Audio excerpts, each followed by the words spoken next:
వచ్చినప్పుడు ప్రస్తుతం కాంగ్రెస్ పార్టీ గతంలో కూడా చెప్పింది, ఇప్పుడు కూడా చెప్పింది. కాంగ్రెస్ పార్టీ ఏదైతే హైకమాండ్ స్టాండ్ ఆల్రెడీ ఓపెన్ గా చెప్పడం జరిగింది. కానీ ఇప్పుడు ఇంతకుముందు బండారు రామ్మోహన్ రావు గారు చెప్పినట్టు 33% బిల్లు తీసుకొచ్చింది ఫస్ట్ కాంగ్రెస్ పార్టీ రాజీవ్ గాంధీ టైంలోనే. దాని తర్వాత ఇప్పుడు 33% మహిళలకు ఇచ్చే బిల్లుని పెండింగ్ పెట్టడం జరిగింది. ఆ బిల్ మొన్న రీసెంట్లీ లాస్ట్ పార్లమెంట్ లో పాస్ అయింది. సో ఆ రకంగా ఆలోచిస్తే ఇప్పుడు ఈ లిమిటేషన్ పరంగా మనం సౌత్ కి నార్త్ కి ఆలోచిస్తే సౌత్ లో జనాభా ఎక్కువ ఉంది, నార్త్ లో సౌత్ లో జనాభా తక్కువ ఉంది, నార్త్ లో జనాభా ఎక్కువ ఉంది. కాబట్టి అక్కడ పార్లమెంట్ సీట్లు ఎక్కువ ఉంటాయి, మన పార్లమెంట్ సీట్లు తక్కువ అవుతాయి అనే ప్రతిపాదనతోనే కాంగ్రెస్ పార్టీ మొన్నటి వరకు కూడా చెప్పడం జరిగింది. ఏది మొత్తానికి జమిలీ ఎన్నికల గురించి మాట్లాడితే అటు బీజేపీకి ఇది చిన్న ఏమంటారు మిగతా ఆపోజిషన్ పార్టీలని మొత్తానికి ప్రాతినిధ్యం లేకుండా, లేకపోతే మెజారిటీ సీట్లు బీజేపీకి ఉండేలాగా ప్రయత్నిస్తుంది అనేది చెప్పడం ఒకటి. అండ్ ఇంతకుముందు మీరు వినిపించిన బయట ఆలోచిస్తే రేవంత్ రెడ్డి గారు అటు బండి సంజయ్ గారి మీద కానీ కిషన్ రెడ్డి గారి మీద మాట్లాడింది అది రాజకీయ విమర్శనే కానీ మనం అనుకోవడం. ఎందుకంటే వాళ్ళు ఇటు కాంగ్రెస్ పార్టీని లేదంటే ముఖ్యమంత్రి రేవంత్ రెడ్డి మీద మాట్లాడడం, ముఖ్యమంత్రి రేవంత్ రెడ్డి వాళ్ళ మీద విమర్శ మాట్లాడడం, అది వేరే రకంగా మాట్లాడడం. ఎందుకంటే నో డౌట్ తెలంగాణ అనేది రాష్ట్రం లేకపోతే వాళ్ళు ఉండకపోయేదని గతంలో కూడా వేరే పార్టీలు కూడా ఇవే రకంగా మాట్లాడినాయి. దానికి దీనికి ఎక్కడ కూడా పొందన లేకుండా మాట్లాడడం జరుగుతుంది. కానీ ఈరోజు డీలిమిటేషన్లతో పాటు ఏదైతే పునర్విభజన చట్టం కూడా చేస్తామంటున్నారు. కాబట్టి వీటి మీద కూడా దృష్టి పెట్టి మొత్తానికి మనకు సీట్లు పెరిగేలాగా కొంతమంది ప్రజలు అడుగుతున్నారు. శివలాల్ గారు, ఇప్పుడు తెలంగాణ అనేది లేకపోతే కిషన్ రెడ్డి గారు ఎట్టలేరో ఎలా లేరో, మరి సీఎంగా ఆయన కూడా ఉండేవాళ్ళు కాదు అని అడుగుతున్నారు. వాస్తవం ఉందంటారా? నేనేమంటున్నాండి, ఒక సందర్భం వస్తే మీ ఇంటికి మా ఇంటికి ఎంత దూరమో మా ఇంటికి కూడా మీ ఇంటికి అంత దూరం. ఈ రోజు రేవంత్ రెడ్డి గారు బీజేపీ వాళ్ళని అన్నాడు, బీఆర్ఎస్ వాళ్ళు కాంగ్రెస్ వాళ్ళని కూడా అన్న రోజులు కూడా మనం వినడం జరిగింది. నేను ఒక కాంగ్రెస్ పార్టీ అధికార ప్రతినిధిగా నేను కూడా ఒప్పుకుంటున్నాను. ఎందుకంటే బీఆర్ఎస్ వాళ్ళు అదే మాట్లాడారు, తెలంగాణ రాష్ట్రం రాకపోతే, తెలంగాణ ఉద్యమం లేకపోతే ఈ రోజు తెలంగాణ రాష్ట్రమే ఏర్పడేది కాదు అనే రకంగా వాళ్ళు కూడా మాట్లాడింది. అప్పట్లో కాదంటలేదు. సరే, ఇప్పుడు అదే తెలంగాణ రాష్ట్రం వచ్చేసింది, 12 సంవత్సరాలు గడిచిపోయింది. అభివృద్ధి పరంగా మనం ఆలోచిస్తే అభివృద్ధిగా బీఆర్ఎస్ ఏం చేసింది, అటు సెంట్రల్ లో బీజేపీ ఏం చేసింది అనేది కూడా మనం ఆలోచిస్తాం. 12 సంవత్సరాలు అయిన తర్వాత కూడా విభజన హామీ చట్టం కింద వచ్చిన ఇప్పటివరకు అటు మన తెలంగాణకు ఇంకా రాలేదు ఆ ఫలాలు. అటు ఆంధ్రప్రదేశ్ కి మట్టుకు, బీహార్ కి మట్టుకు నరేంద్ర మోదీ ప్రధానమంత్రిగా వాళ్ళకి ఎక్కువ ఇవ్వడం కారణం ఏంటంటే రేపు బీజేపీకి ఏదైతే సపోర్ట్ ఉందో అది ఆంధ్రప్రదేశ్ కానీ బీహార్ కానీ తీసేస్తే రేపు బీజేపీ ప్రభుత్వం పడిపోతుంది, కూలిపోతుంది అనే రకంగానే అక్కడ ప్రాధాన్యత ఎక్కిస్తున్నా అనేది కూడా జగమెరిగిన సత్యం. అది నేను ఒక్కొని చెప్పడం కాదు, ప్రతి ఒక్కళ్ళకి పొలిటికల్ టచ్ ఉన్న వాళ్ళకి అందరికీ కూడా ఆ విషయం తెలుసు. ఈరోజు ప్రతిది కూడా రాజకీయ పరంగానే చూస్తున్నారు తప్ప మానవీయ కోణంలో చూసేది తక్కువ అయిపోయింది. అంటే శివలాల్ గారు, ఇంకొకటి బండి సంజయ్ గారు రియాక్ట్ అయిన బయట ఒకటి ఉంది, ప్లే అవుతుంది, చూద్దాం. పెట్టండి. డీలిమిటేషన్, దాంతోపాటు మహిళా రిజర్వేషన్ సంబంధించి భారతీయ జనతా పార్టీకి ఏడో పేరు వస్తుందని చెప్పి భయపడి ఇలా దేశ ప్రజల్లో కూడా, ముఖ్యంగా దక్షిణాది రాష్ట్రాల ప్రజల్లో కూడా ఒక విద్వేషం రగిలించే ప్రయత్నం ఇలా రేవంత్ రెడ్డి గారు చేస్తున్నారు. డీలిమిటేషన్ వల్ల మీకు వచ్చిన నష్టం ఏందో ఇప్పటికీ రేవంత్ రెడ్డి గారు స్పష్టంగా చెప్పడము ఒకసారి గ్రహించాలి. బీజేపీని విమర్శించడము, నరేంద్ర మోడీ గారిని విమర్శించడము, కిషన్ రెడ్డి గారిని నన్ను ఆడిపోసుకోవడము, ముఖ్యంగా దీనివల్ల మీకు వచ్చే ఇబ్బంది లేదు. అన్ని రాష్ట్రాల్లో 50% సీట్లు పెంచడాన్ని మీరు వ్యతిరేకిస్తారా? వెనుకబడిన ప్రాంతాలైన పాలమూరు, ఆదిలాబాద్ జిల్లాలో సీట్లు పెంచడము తప్ప. దేశవ్యాప్తంగా ఒకటే క్రైటీరియా తీసుకుంటారు.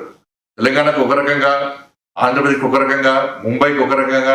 అంటే మీ ఉద్దేశం ఏంది? ముంబై ఇతర ప్రాంతాల్లో పెరగచ్చు కానీ తెలంగాణలో సీట్లు పెరగద్దని మీ ఉద్దేశమా? చెప్పండి, ఒకసారి ఇవ్వాల్సిన అవసరం ఉంటుంది. ఇవాళ ఈ దేశానికి రక్ష దక్ష ఇలా బాబాసాహెబ్ అంబేద్కర్ ఇచ్చిన రాజ్యాంగం అనే విషయాన్ని ఒకసారి గుర్తుంచుకోండి. అంబేద్కర్ గారి సిద్ధాంతాలను చంపే ప్రయత్నం మీరు చేస్తున్నారు. అంబేద్కర్ గారు బతుకున్నప్పుడు ఇలా ఇదే కాంగ్రెస్ పార్టీ అందరూ కూడా అవమానపరిచింది. ఇలా అంబేద్కర్ గారు రచించిన రాజ్యాంగంలో ఓటు హక్కు గురించి కానీ డీలిమిటేషన్ గురించి ఉన్న విషయాన్ని మీరు ఒకసారి చదివి వాస్తవాలను ఇలా ఇప్పటికైనా తెలుసుకునే ప్రయత్నం చేయండి. ఇలా బాబాసాహెబ్ అంబేద్కర్ రాజ్యాంగానికి అనుగుణంగా నడిచే పార్టీ భారతీయ జనతా పార్టీ. అటువంటి ప్రభుత్వం ఇలా నరేంద్ర మోడీ ప్రభుత్వం. కాబట్టి అన్ని రాష్ట్రాలను సమానంగా చూడాలని ఒక దృక్పథంతో ఒక శక్తివంతమైన భారతదేశ నిర్మాణం కోసం మాత్రమే ఇలా నరేంద్ర మోడీ గారి ప్రభుత్వం ముందుకు వస్తున్న విషయాన్ని గుర్తు. శివలాల్ గారు చెప్పండి ప్లీజ్. సారీ రామ్మోహన్ గారు ఏదో అడుగుతున్నట్టున్నారు. రామ్మోహన్ గారు నేను ఏమంటున్నానంటే శివకుమార్ గారు అర్థం కాదు కానీ ఏమన్నా అంబేద్కర్ గారు చెప్పింది సూత్రం ఉందా లేదా, జనాభాని బట్టి ఉంటుందా లేదా. ఉదాహరణకు హైదరాబాద్ లో 1 కోటి జనాభా పైన ఉండేది, ఇక్కడ 29 నుంచి హైదరాబాద్ కూర్చుంటే ఆదిలాబాద్ లో 9 ఉంటే ఎట్లా అంటున్నాను, 10 ఉంటే ఎట్లా అంటున్నాను. నేనేమంటున్నానంటే ఇది సవరిస్తారా? హైదరాబాద్ లో 29 ఎందుకు ఉండాలి, మరి జిల్లాలలో 5, 10 ఎందుకు ఉండాలి, మరి దాన్ని సవరిద్దామా? అంటే అక్కడ వెనుకబాటు ఉంది, అక్కడ జనాభా తక్కువ ఉందనే కదా. ఇప్పుడు జనాభా అనేది హైదరాబాద్ లో 1,20,000 మంది ఒకే దగ్గర ఉంటే వీళ్ళ జనాభా ప్రకారం వీళ్ళకేమో 29 సీట్లు ఇస్తాము, అక్కడ జనాభా తక్కువ ఉందని వాళ్ళకి ఆదిలాబాద్కి అన్యాయం జరుగుతుంది కొట్లాడదామా అంటున్నాను నేను. ఏమైతుందంటే అంబేద్కర్ పెట్టిన సూత్రం ఏంటంటే జనాభాని బట్టే సీట్లు ఉండాలి, అది మారుద్దామా? రైట్ రైట్ శివలాల్ గారు సమాధానం చెప్పండి. ఎస్ శివలాల్ గారు రైట్ రైట్ రైట్ మీ అభిప్రాయం అర్థమైంది. ఎస్ ఎస్ మీ అభిప్రాయం అర్థమైంది. ఎస్ శివలాల్ గారు ప్లీజ్. అక్కడ డీలిమిటేషన్ అయినా సరే జనాభా ప్రాతిపదికననే ఈ రోజు సీట్లు కేటాయించాలనేది మొదటి నుంచి ఉంది, ఈ రోజు కొత్తగా ఏం లేదు. అండ్ మోర్ ఎవర్ ఇప్పుడు ఏదైతే బండి సంజయ్ గారు ఆయన వ్యాఖ్యల్లో చెప్పింది అదే నరేంద్ర మోదీ గారు కానీ లేకపోతే అమిత్ షా నోటి నుంచి ఎందుకు చెప్పిస్తలేరు, వీళ్ళు ఎందుకు చెప్తున్నారు? ఈ రోజు బండి సంజయ్ చెప్పింది కానీ కిషన్ రెడ్డి చెప్పింది కానీ ఆమోదం ఏమి ఉండదు కదా. అటు కేంద్ర హోంమంత్రి కానీ లేకపోతే ప్రధానమంత్రి నోటితో చెప్పండి. మనం ప్రతిసారి సబ్జెక్ట్ లో అదే చెప్తున్నారు. దయచేసి రేవంత్ రెడ్డి మిమ్మల్ని అందరూ తప్పుగా అవగతిస్తున్నారు. మీరు ఏమంటున్నారంటే వాళ్ళు అదే చెప్తున్నారు. ఇప్పుడు జనాభా ప్రతిపాదన చేస్తే గతంలో ఇందిరాగాంధీ హయాంలో జరిగినట్టు 43 సీట్లు ఉన్న ఆంధ్రప్రదేశ్ ఒక నష్టపోయింది. ఇప్పుడు దగ్గర 2026 జనాభా లెక్క 27 తీసుకుంటే మనము 2 సీట్లు తెలంగాణలో, 3 సీట్లు ఆంధ్రప్రదేశ్ నష్టపోతాము. కాబట్టి జనాభా లెక్క వద్దు తుప్ప, కేవలం అందరికీ 50% పెంచుతాము, నీకు పెరుగుతుంది వాళ్ళకి పెరుగుతుంది అంటున్నారు. దీన్ని ఎందుకు తప్పు పెడుతున్నారు? దక్షిణ భారతదేశంలో ఏం నష్టం అయితే రేవంత్ రెడ్డి చెప్పలేకపోతున్నాడు అని నేను అంటున్నాను. రేవంత్ రెడ్డి గారు క్లియర్ చెప్పాలి. ఇప్పుడు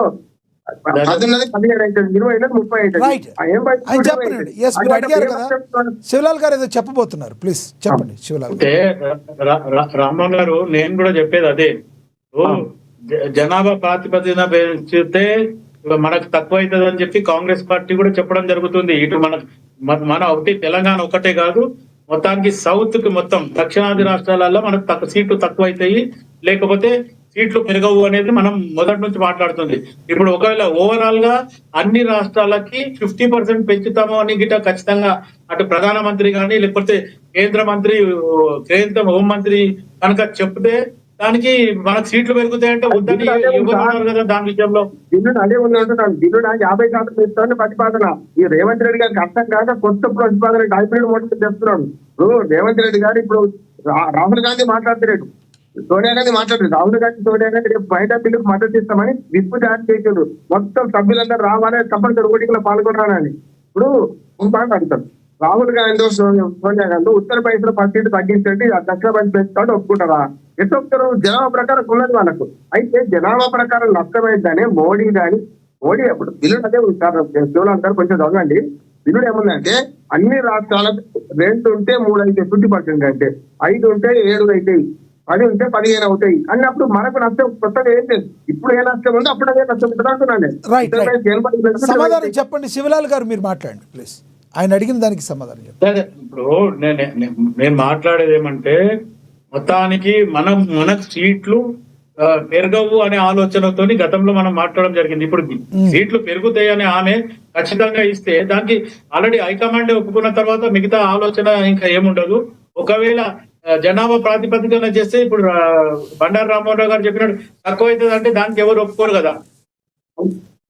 అందుకనే సార్ ఇప్పుడు అక్కడ కేంద్రం విజయం ప్రవేశపెడుతున్నా అంటే ఈ అసమానతలు ఉండొద్దు. పోయిన 50 ఏళ్ళు ఆపింది, ఇందిరాగాంధీ ఆపింది, వాజ్పేయి ఆపింది. ఎందుకు ఆపిండు?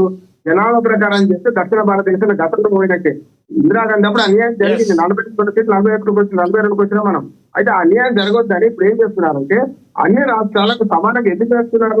మైనారిటీ రిజర్వేషన్ బిల్లును అమలు చేయాలంటే 1/3 అయితే వాళ్ళకి ఇవ్వాలి కదా. 1/3 ఇళ్ళకే ఈ ఇళ్ళదాన పాడవలసుకుంటూ కాకుండా 50% పెంచుతున్నారు.